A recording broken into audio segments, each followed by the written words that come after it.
Hundreds of supporters of Iranian President-elect Ibrahim Raisi gathered in Tehran Saturday evening to celebrate his landslide victory in the presidential elections. The crowd assembled on Imam Hussein Square, usually the stage for religious ceremonies, and cheered Raisi's victory by hoisting his picture and Iranian flags. Raisi won a landslide victory in Friday's presidential election, a vote that propelled the supreme leader's protege into Tehran's highest civil position. His election became more of a coronation after his strongest competition found themselves disqualified from running. That sparked calls for a boycott, and many apparently did stay home. Out of more than 59 million eligible voters, only 28.9 million voted, the lowest turnout in the Islamic Republic's history. Thousands took to the streets across Brazil Saturday to protest against President Jair Bolsonaro's pandemic response, blasting the leader for not acquiring vaccines fast enough and for questioning the need for mask wearing. The protests came as the country's health minister confirmed that more than 500,000 Brazilians have died from COVID-19 since the start of the pandemic. Brazil's reported death toll is second only to that of the United States, where the number of lives lost has topped 600,000. Brazil is registering more than 70,000 confirmed coronavirus infections every day. Just 11.4% of the population has been fully vaccinated, according to the government. Brazilian President Jair Bolsonaro has played down the seriousness of the virus while trying to keep the country's economy running. He dismissed COVID-19 as a little flu and has scorned mask wearing and social distancing. Myanmar has rejected a UN General Assembly resolution calling for an arms embargo against the Southeast Asian nation and condemning the military's February seizure of power. The Foreign Ministry statement released Saturday said the resolution was based on one-sided sweeping allegations and false assumptions. The UN General Assembly passed the non-binding resolution Friday. It called on all countries to prevent the flow of arms into Myanmar. It also called on the military to restore the country's democratic transition and condemned its excessive and lethal violence since the takeover. Myanmar's military ousted its civilian government February 1st in a dispute over last November's elections. Since then, hundreds of people have died in confrontations between the junta and demonstrators seeking restoration of the civilian rule. Thousands marched through central Warsaw on Saturday in an equality parade demanding an end to discrimination against the LGBTQ community. In a sea of rainbow flags, the symbol of the LGBTQ community, marchers gathered outside the towering neo-Gothic Palace of Culture in central Warsaw as a DJ played dance music from a stage before the start of the march. LGBTQ rights have become a central part of a wider struggle in the country between liberals, who stress the need for a more tolerant and inclusive society, and religious conservatives who denounce what they say is an attempt to subvert traditional values in the predominantly Catholic nation. Juneteenth celebrations are being held around the United States, but this year it's not just to commemorate the end of slavery, but also to revel in a new federal holiday. AP's Julie Walker reports. At an event in New York City, Mayor Bill de Blasio says the James Baldwin lawn is a perfect place to talk about the power of Juneteenth. James Baldwin's voice rang out, asking us not to look away from painful truths. He identified them for us so we could do something about it. We could act on them. We did not have to accept them.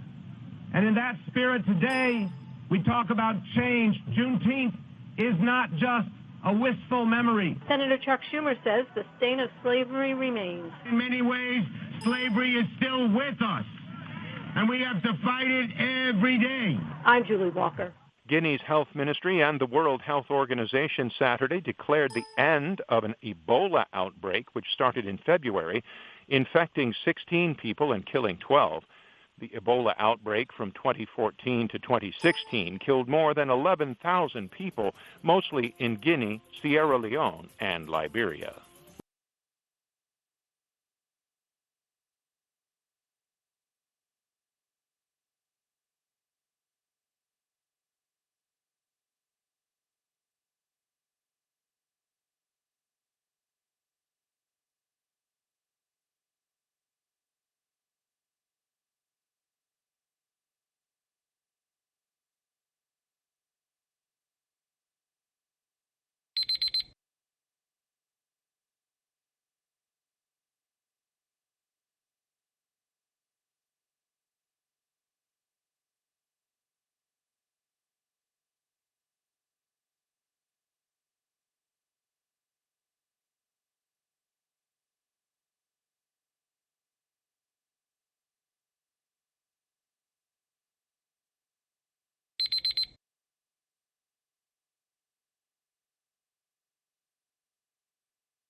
Hi, thank you for watching.